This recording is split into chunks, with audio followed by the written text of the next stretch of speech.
She was really big on investing generational wealth. So I'm happy I actually listened to her. And I'm pretty sure she's very proud of me at this point.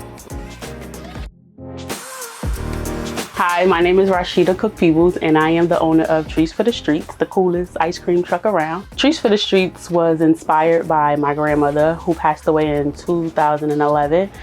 Before she passed away, she encouraged me to start a business, not only for myself, but for my daughter, who is now 17 years old. So when I first started out, I had no clue as to what I was doing. I just, as I always do, listen to my grandmother. She had a bright idea of me starting a business. So I jumped out the window and I started a business. Of course, I didn't have much money. I bought the icy cart and we went in front of Weekway Park and we just served ices. My daughter was enjoying it, one, and there was money to be made.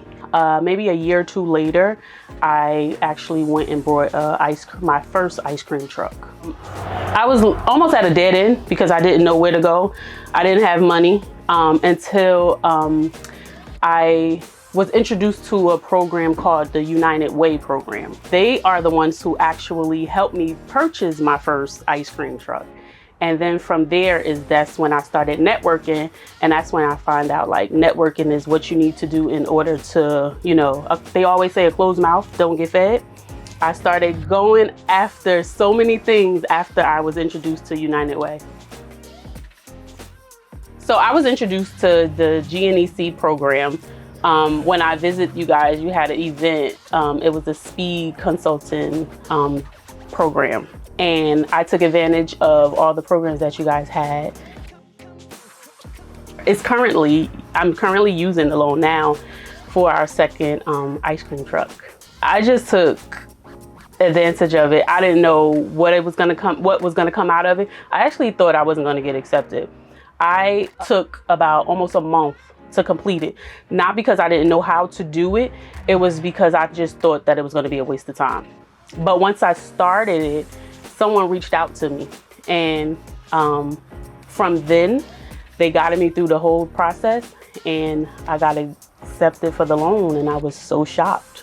I just was nervous because all the stories that you hear about loans and how banks don't approve you for loans, I was just like, this is going to be a waste of time, but it wasn't. It was actually an easy process, and the staff helped me tremendously. And then after I got the loan, they actually, you know, guided me on how to pay it back and the smartest way to pay it back. Sometimes there will be days where you want to just throw in the towel, but if that's something that you honestly want to do and it's in your heart to do, by all means, just do it. Nothing comes easy. One thing my grandmother always said, like, you have to crawl before you walk. If that's what they want to do, I push them. I mean, I would suggest that they push themselves. So you can actually find us on Google. You can Google us, Treats for the Streets. Website is treatsforthestreets.com.